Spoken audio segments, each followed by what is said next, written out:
Cet épisode vous est présenté avec la participation de l'agence de référencement Yakamama. Bonjour à tous et bienvenue sur le Flash Référencement, le podcast qui parle de référencement. Nous sommes en octobre 2014, si je ne me trompe pas, c'est l'épisode 23. Je m'appelle Mathieu Tournade. Aujourd'hui, début d'une nouvelle thématique avec trois compères référenceurs. Nous allons aborder les problématiques de tout ce qui se rapporte au site e-commerce. Donc 4 épisodes dédiés principalement à toutes les spécificités et tout ce qui est important de savoir sur ce genre de site. Moi personnellement, c'est pas particulièrement ma grande spécialité, mais justement, j'ai trois experts qui sont là qui vont pouvoir vous éclairer un petit peu. Aujourd'hui, ce premier épisode va se concentrer essentiellement sur les différences entre un site e-commerce et un site vitrine. Sans plus tarder, je vous présente de suite mes invités. Thierry, salut, je te laisse te présenter. Salut Mathieu. Alors Thierry, je fais du référencement depuis presque 20 ans, mais pas vraiment du référencement depuis 20 ans, j'en fais depuis 15 ans. Mais 5 ans avant de vraiment m'intéresser au référencement, je faisais des algos de classement sémantique et des bots. Donc je suis dans les moteurs depuis très longtemps, quoi. D'accord, t'es un bouffeur de ligne, quoi. Pas vraiment, mais j'étais avec des très bons qui ont monté des belles boîtes qui auraient pu faire des Google, qui l'ont pas fait, mais j'étais avec des très bons dans les années 91, 92, 93, 94, etc. Et c'est ce qui a donné mon référencement, voilà.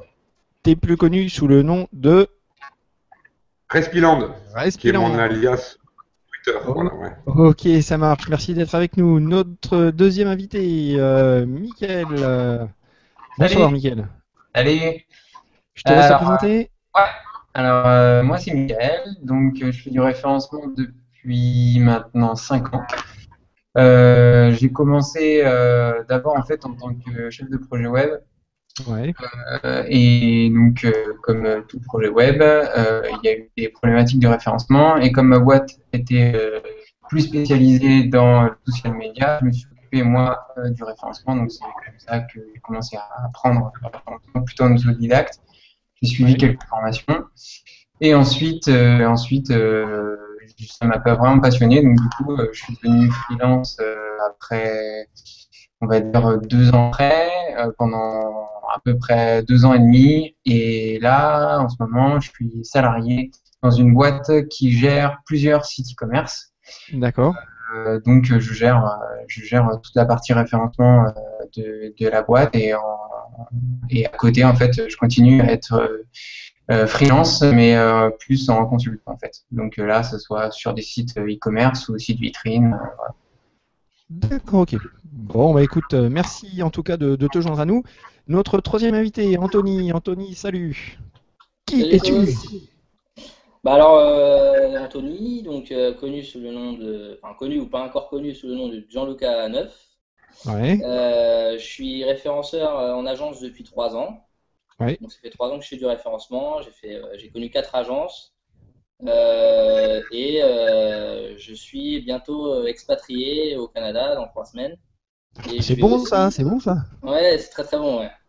Voilà, donc au pays des caribous, et donc j'ai très très hâte d'y être, et à côté de ça, je vais me lancer en freelance, un peu comme Mickaël et Thierry, d'ici 2 semaines. Je vais commencer la paperasse. Super, le grand saut. Ouais. Bon, très bien. Eh bien, écoutez, bonsoir à vous trois. On va attaquer directement la thématique du soir. Donc en fait, vous aviez un petit pitch pour préparer un petit peu le sujet de ce soir. Le but était d'essayer de voir qu'est-ce qui différencie concrètement le référencement classique qui est majoritairement connu de tout ce qui est site vitrine. Donc site vitrine, c'est les blogs ou les sites d'entreprise d'une manière générale par rapport à un e-commerce. Quels sont les spécificités qui vous viennent comme ça au premier abord, Thierry ?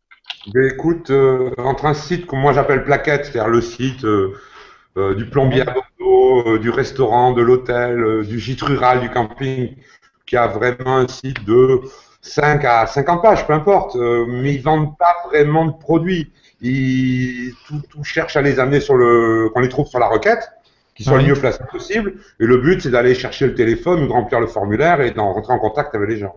Ah, Le oui. e-commerce, c'est un peu différent. Le e-commerce, il vend des produits. Le but, c'est d'amener le client à aller mettre son numéro de carte de crédit et à devenir un vrai client. Voilà. Oui. Donc, disons, ce qu'on pourrait appeler le tunnel qui amène soit au formulaire, soit au numéro de téléphone pour un site plaquette, soit au formulaire de paiement et d'enregistrement des coordonnées postales pour livrer, etc.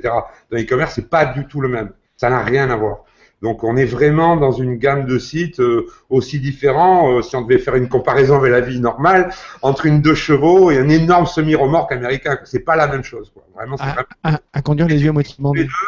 c'est tous les deux des sites, mais ils n'ont rien à voir les uns avec les autres. Alors, il y a des troncs communs SEO, mais ils se résument à 3-4 phrases. Tout le reste, dans un e-commerce, il y a des milliers de choses à faire qui n'ont rien à voir avec un site plaquette. On ferait jamais ça sur un site plaquette. Bon, voilà un peu le minimum et l'idée, quoi. D'accord, ok. Et d'après toi, est-ce que ça nécessite des compétences particulières, enfin, pour un référenceur qui aura envie de bouffer un petit peu de e-commerce? Toi, tu lui conseillerais de s'orienter plutôt vers quoi, de travailler quoi plutôt? Alors, il faut être déjà très bon en référencement naturel de site plaquette. Je pense que Ouais. c'est la première règle parce qu'on va en avoir besoin. C'est la base. Tout le mécanisme pour amener à bien référencer un site plaquette. Oui. Déjà, quand on sait faire ça, on sait faire pas mal de choses. Ouais. Et pour le e-commerce, on va mettre le pied dans un autre monde. Il y a on va mettre le pied dans du marketing, dans de l'ergonomie, dans du call to action. Qu'est-ce que c'est le bouton comme ça? Ah oui, mais si on le met là, de telle couleur, ça va mieux marcher. On fait du testing. On va toujours essayer de chercher à faire que l'internaute qu'on arrive à ramener sur le site soit actif, finisse par acheter, qu'il abandonne pas le panier. S'il abandonne, alors on le repêche par du mail. Enfin bon, c'est une énorme mécanique marketing. Ça n'a rien à voir avec un site plaquette où je cherche le plombier pas loin de chez moi, je le trouve, je lui fais allô, et il vient. Et il me fait un devis. Là, c'est quand même autre chose, quoi. Le chiffre du e-commerce est en croissance permanente dans le monde entier, hein, en Europe d'ailleurs. Et c'est devenu vraiment un métier. Faire du SEO pour un site de e-commerce, en réalité, si on se contente de faire ce qu'on fait pour un site plaquette, les gens qui prennent le blé, les référenceurs, et les clients qui le payent, ça, prendre le fric et le mettre à la poubelle, c'est la même. Ça peut pas marcher. Il faut vraiment s'occuper du site dans son intégralité et tout ce qui va avec, tout est important. Tout est important. Et il y a 80% de marketing qui amène la qualité SEO. Et on fait notre SEO et ça marche. Et de toutes les manières, prendre un site qui démarre aujourd'hui, quelqu'un qui a un magasin qui veut se lancer, qui fabrique un site. Il va avoir une agence, ils font un site. OK. Au bout d'un an, ils font 3-4 000 de chiffre d'affaires. Et ils visaient tous le million.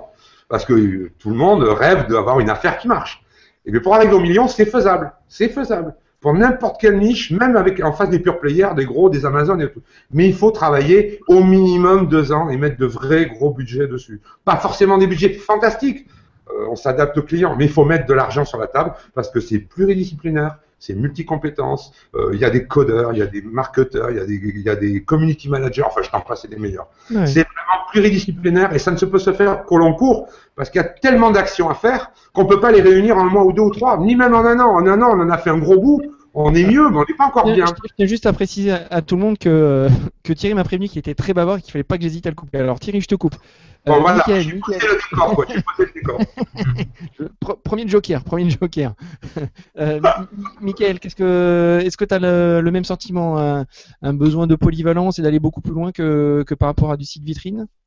Ouais, alors moi en fait c'est un peu différent parce que quand je travaillais sur des sites institutionnels, c'était de très gros sites. Donc il y avait quand même pas mal de problématiques qui étaient un peu plus poussées en fait que juste un site institutionnel sur une 50aine de pages avec comme seul objectif soit qu'on appelle au téléphone, soit qu'on remplisse un formulaire de contact. D'accord. Par contre, le e-commerce a une grosse, on va dire que le référenceur en e-commerce a une grosse part de web marketing. Ouais. Donc, ce qui veut dire que son champ en fait de compétences est beaucoup plus large qu'en référencement de sites institutionnels, puisque généralement un référenceur de site e-commerce, alors moi je peux parler pour en agence et on va dire en interne. Là, en agence, on va plutôt se retrouver sur un type de référenceur qui reste plutôt dans la partie référencement, puisqu'ils ont aussi des experts en web marketing. Par contre, il faut toujours avoir cette sensibilité web marketing et voir en fait qu'il y a quand même pas mal d'objectifs web marketing qui sont liés aux objectifs de référencement. Après, on apprend, je pense, plus ça quand on est vraiment en interne, où là, on est soit sur des grosses boîtes où on va travailler avec un service web marketing. Donc là, on va être lié à eux et on va discuter, on va dire, mutualiser nos compétences. Par contre, il y a quand même beaucoup de référenceurs qui travaillent en interne pour des petits sites e-commerce. Donc là, la personne est généralement toute seule. Donc pour l'instant, c'est mon cas. On va dire que j'ai énormément en fait de problématiques et on va dire que la gestion au quotidien, c'est la plus grande problématique, c'est-à-dire arriver à gérer à la fois les actions de référencement et les actions web marketing. Les actions de référencement mettent un peu plus longtemps à être mis en place et les actions web marketing, elles vont avoir un impact direct sur le chiffre d'affaires et sur l'évolution de la société. Donc, le client comprend bien hein, qu'il y a aussi cette partie web marketing qui lui appartient aussi et sur lequel il doit se pencher, pas juste refiler le référenceur, ça ils le comprennent bien. Une fois que c'est mis une fois qu'on a bien réglé ces points. Attends, excuse-moi, je vais te couper. Thierry, attends, je suis désolé, je te mute parce qu'en fait, avec ton retour, ça fait un énorme larcène. Donc, si éventuellement tu as moyen de me choper un petit casque à côté pour éviter, non, t'as pas de casque. Bon, si tu peux me trouver ça. Excusez-moi. Bon. Ouais, je suis bon, ok. Excuse-moi, Mickaël, je reviens sur toi. Je suis désolé, mais en fait, ça fait un gros. Alors, oui, donc le client capte bien tout ça? Oui, alors en fait, le client, il faut bien voir avec lui dès le départ vraiment la liaison entre les deux univers. Généralement, il comprend bien puisque le web marketing, c'est directement lié justement à son évolution, à son chiffre d'affaires, à sa marge. Donc, il est beaucoup plus sensible à ça. Après, quand il faut vraiment lui montrer par des exemples concrets on va dire l'utilité du référencement par rapport au web marketing. Moi, généralement, avec mes clients, donc je l'ai fait pour la boîte dans laquelle je suis rentré, mais aussi pour des clients freelance. J'établis généralement avec eux, en fait, je revois généralement avec eux leur offre produit quand je vois qu'elle n'est pas suffisamment travaillée par rapport à la concurrence. J'ai vu pas mal de sites miser énormément sur le référencement, mais avec une offre produit qui n'était pas du tout adaptée. Donc là, on a beau faire énormément d'efforts pour se positionner sur des requêtes, pour améliorer le référencement, l'optimisation à l'intérieur du site. Si l'offre produit n'est pas bonne à la base, là ça sert à rien de se battre, quoi.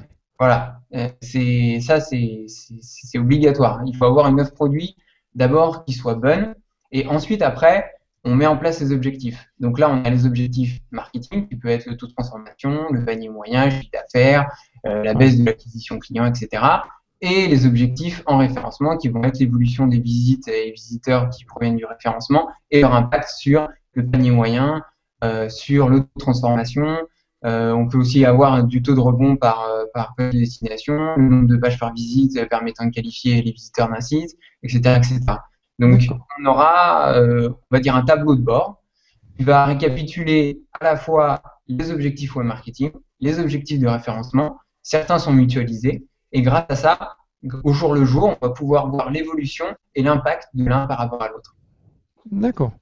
Au passage, Thierry, tu dois pouvoir, si tu t'es connecté, tu dois pouvoir t'enlever le petit mute de ton côté. Voilà, c'est bon là, tu m'entends bien? Ouais, c'est vachement mieux. Ouais, je suis désolé, je pensais que c'était bien, mais voilà, j'ai des micros. Non, mais il n'y a pas de problème, ça passait bien tout à l'heure quand on a fait les premiers tests, et puis là, ça s'est un petit peu emballé. Ok. Donc, écoute, Mickaël, merci pour cette vision. Anthony, toi, t'as pas trop de soucis vis-à-vis des clients quand ils viennent te voir qu'ils ont un site e-commerce, ils arrivent à comprendre qu'il va falloir mettre le paquet, que c'est pas juste un simple site vitrine qu'il va falloir propulser. Alors c'est la complexité en fait du travail du référenceur en agence. Attendez pas d'éteindre juste dans la pièce. Je suis un peu bête. C'est justement que on est face à des clients qui des fois sont des pure players ou des fois ont pignon sur rue. Attends, d'ailleurs juste une petite question. majoritairement, tu as plus toi des pure players ou au contraire, non, Non, non, j'ai eu un peu de tout. J'ai un peu de tout. J'en ai un là D'accord, d'ailleurs qui C'est est juste là, Brick voilà. on Mortar et qui veut passer pure player totalement à la fin de l'année, là. C'est plus Parce discret que ça. que ça lui coûte cher Je au te le niveau renverrai du après, t'en as local. besoin? Non, mais Actuellement, parce que c'est assez dans le domaine de la décoration, ça lui coûte cher au niveau du local. Il veut arrêter ça et uniquement devenir faire du dropshipping en fait. D'accord, ok. Donc dropshipping, tu nous expliques pour ceux qui connaissent pas? Bah, c'est le fait en fait de faire de la distribution sans avoir d'espace de stockage en fait à soi en fait. D'accord, donc ils voient même pas la marchandise. Non, non, non, du tout.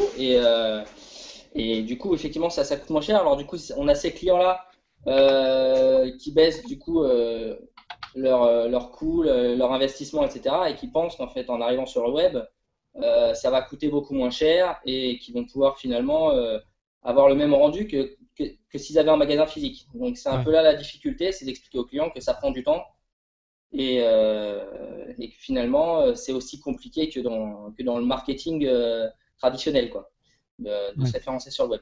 Et Donc, le fait d'avoir des clients qui ont déjà une boutique, qui sont déjà sensibilisés un petit peu au commerce, c'est pas quelque chose qu'ils ont quand ils viennent te voir directement, non? T'es quand même obligé de leur faire passer ce message-là. ouais, Ils ont parce une grande qu'effectivement, illusion. on tombe en agence sur beaucoup de clients qui n'ont pas forcément de connaissances du web, qui ne savent pas du tout comment ça fonctionne. Ouais.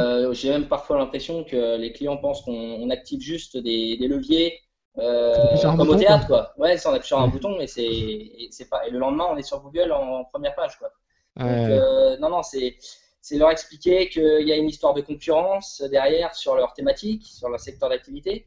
C'est leur expliquer de faire un bon choix de mots-clés au départ. Certains, des fois, je demande toujours une liste au départ aux clients, une liste de mots-clés sur lesquels il veut se positionner.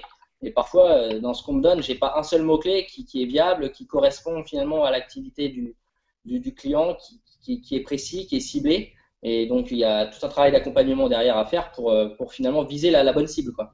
Ouais. Et Mickaël, j'en profite justement. T'as des soucis toi de clients qui viennent vers toi avec des mots-clés et qui te sont pas, enfin qui d'après toi sont pas du tout pertinents et ils ont du mal à comprendre que bah en fait non, il va falloir oublier ça et que c'est autre chose Alors qu'il en faut fait, faire. moi j'ai établi une méthodologie avec les nouveaux clients Ouais. qui fait que j'ai moins de soucis. C'est-à-dire que je leur explique directement que je vais reprendre leur projet en référencement de A à Z. Je vais pas m'occuper que d'une seule partie. Parce que généralement, les clients que j'ai, ils ont déjà un site qui est déjà référencé ou mal référencé et ils ont déjà des idées de mots-clés. Alors je peux très bien prendre des idées de mots-clés, ça c'est pas un problème. Après, entre avoir les idées de mots-clés qui parfois peuvent être bonnes, hein, puisqu'il peut y avoir des thésaurus de mots-clés qu'on n'a pas forcément pensé et qui ramènent des visiteurs, qui sont très ciblés dans la thématique, par exemple, et qui ressortent pas forcément dans nos outils qui nous permettent de classer et d'analyser les mots-clés. Après, comme je leur dis à chaque fois, en fait, je reprends de A à Z. Donc, quand je fais une analyse de mots-clés, je reprends leurs mots-clés et je pars aussi de leur site, de site des concurrents, pour ensuite élaborer en fait une typologie et une thématique de mots-clés qui va me permettre ensuite de créer en fait des catégories. D'une part, ça va leur permettre eux d'avoir un large spectre sur l'ensemble des mots-clés qu'ils peuvent atteindre en fonction de leur budget, parce que c'est Ouais. pareil, chaque mot-clé a Oui, sa oui, oui. concurrence, donc forcément, on ne peut pas se positionner partout, surtout si on a un budget serré. Et ensuite, ça Ouais. va leur permettre aussi, après, au niveau de l'audit, eh bien, de pouvoir revoir, par exemple, leurs catégories, fusionner des catégories, en créer une nouvelle, en fonction, bah, justement, de la concurrence et de la typologie de chaque mot-clé. Ça permet vraiment, en fait, enfin, ouais, la recherche de mots-clés, c'est vraiment la base. Et si on explique bien aux clients comment, enfin, quel bénéfice il y a à avoir une bonne analyse et surtout tout en fait le processus ensuite qui va se dérouler de cette analyse. Il n'y a pas de, enfin moi j'ai jamais eu de soucis sur un client qui voulait rester sur un mot clé. Après, il faut bien leur Ouais, faire il comprendre. En reste pas fait, buté quoi.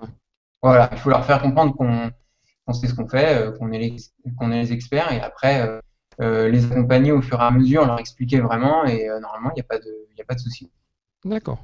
Ok, ok. Bon, ça marche. Thierry, tu peux revenir. Attends, je t'avais remuté parce que tu discutais avec quelqu'un d'autre. Il faut que tu appuies sur le petit bouton. On t'entend pas? En haut? Non, on t'entend pas. Oui.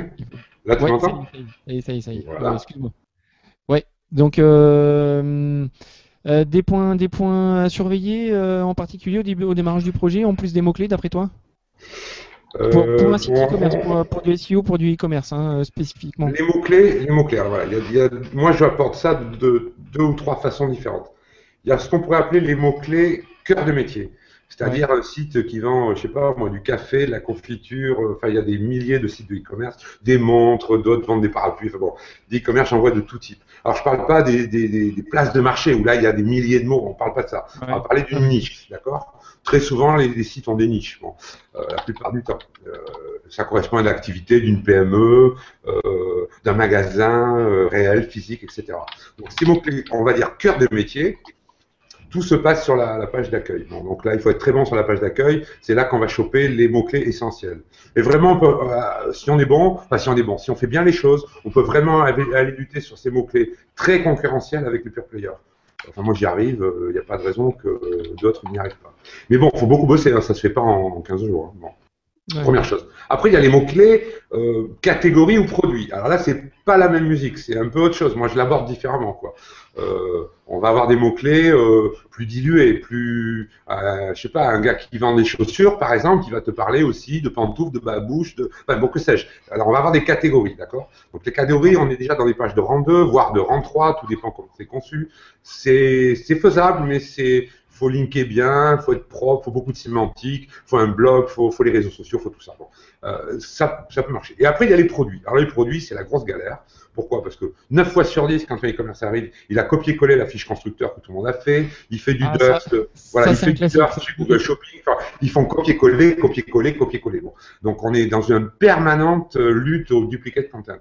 Et puis, comme tout le monde va se positionner sur l'iPhone 4G, 16 Go, machin truc, tout le monde a le même, et bien c'est très dur. Alors évidemment, les pure players qui, eux, font, par notoriété sur la marque, beaucoup de backlinks naturels, des vrais backlinks, parce qu'ils sont dans les forums, les mecs en parlent, enfin, le public, Internet en parle, bon, mais eux, ils ont vraiment un énorme potentiel de backlinks et ils sont là.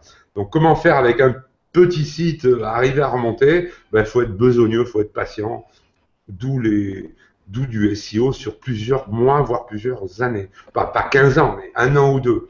Parce que c'est de la longue traîne, parce que c'est la guerre générale avec les Cdiscount, Pixmania, Darty et les autres.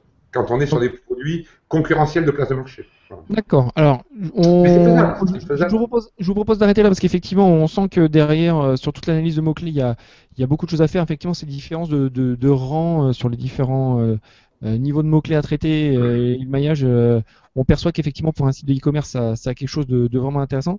Pour autant, on va se garder encore un petit peu de choses sous le coude pour les prochains épisodes parce que on arrive un petit peu au bout du timing qu'on s'était fixé. Donc, écoute, Anthony, est-ce que tu peux nous dire où est-ce qu'on peut te retrouver, s'il te plaît, si on a besoin d'un peu de conseils ou si on veut suivre ton actu? Alors, j'ai. À part au Canada. Alors, on pourra me suivre au Canada parce que j'ai sorti mon site qui n'est pas du tout fini mais qui sera fini en fin d'année. C'est voyager-au-canada.com. D'accord. On mettra le lien hein, en bas de l'article. Super. Donc voilà, si je vais expliquer notamment toutes les procédures d'inscription, il y aura les photos de mon voyage, etc. Mais ce sera aussi utile pour ceux qui veulent s'inscrire l'année prochaine et partir au Canada, par exemple. D'accord. Donc ça peut être intéressant pour ces gens-là aussi. Et après, sinon, pour le SEO, pour l'instant, j'ai que ça. C'est mon blog anthony-degrange.fr. C'est mon blog personnel. Vous pouvez me suivre là-dessus. Je partage régulièrement. Bon, ça fait 15 jours que j'ai pas fait d'article, mais j'en mets normalement assez souvent. D'accord. Ok. Voilà. Bon, ça marche. Écoute, je te remercie. Merci. Mickaël, où est-ce qu'on peut te retrouver? Alors moi c'est simple. Généralement sur Twitter, sur Mickey Web. Où je discute pas mal, je partage pas mal d'infos. Voilà. Après, j'ai toujours voulu lancer un blog, mais j'ai jamais eu le temps. Donc, du coup, dès que j'en lance un, vous serez le premier informé. Ok, ça marche. Thierry, alors moi, où est-ce qu'on peut te retrouver? Principalement sur Twitter, donc Respiland. Ouais. Et puis j'ai un site plaquette, pas trop mal référencé sur la région Aquitaine, on va dire, bordelaise. Voilà, qui s'appelle Déclic, d-klic.com. D'accord. Bon, j'en prépare un autre qui va être plus de consulting, qui va s'appeler FT Consulting, qui sera en ligne d'ici 8-10 jours. Voilà. D'accord, ok. Bon, super. Mais surtout Twitter, il y a tout sur Twitter. Voilà. Et je voulais dire un truc, c'est que Mickey Webb, je le suis depuis 3-4 ans, on s'est rencontrés, on se connaît un peu, et que c'est un des grands veilleurs SEO en France. C'est pas le seul, mais c'est un des très bons. Moi, je le suis beaucoup, je le retweet beaucoup. Il n'est pas le seul, loin de là, mais je veux dire quand même, dans la durée, il a fait un sacré boulot d'éveil aux autres sur le référencement, de façon générale. Voilà. Et c'est pour ça qu'on a que les meilleurs ce soir, c'est pour ça. Messieurs, en tout cas, je vous remercie beaucoup d'avoir participé à ce premier épisode d'une série de 4, donc l'épisode 23 du Flash Référencement. N'hésitez pas, si vous avez des commentaires, si vous avez des questions à poser à nos protagonistes, n'hésitez pas à les laisser en commentaire en pied de page en dessous de la vidéo sur le blog yakamama.com. Le concours, bon non, il n'y a pas de résultat de concours. N'hésitez pas à aller me mettre 5 étoiles sur iTunes, dans la catégorie podcast, ça va permettre à d'autres personnes de découvrir le podcast et puis ça va me motiver à continuer à traiter des sujets intéressants. Et si justement à propos des sujets, si vous avez des idées de choses que vous auriez aimé voir traiter dans le futur, une fois que cette thématique e-commerce sera terminée, n'hésitez pas à proposer, hein, c'est ce qui s'est passé. Thierry m'a contacté, m'a fait Mathieu, faut absolument qu'on fasse un truc e-commerce et tout, et puis roule poupoule, nous voilà ce soir.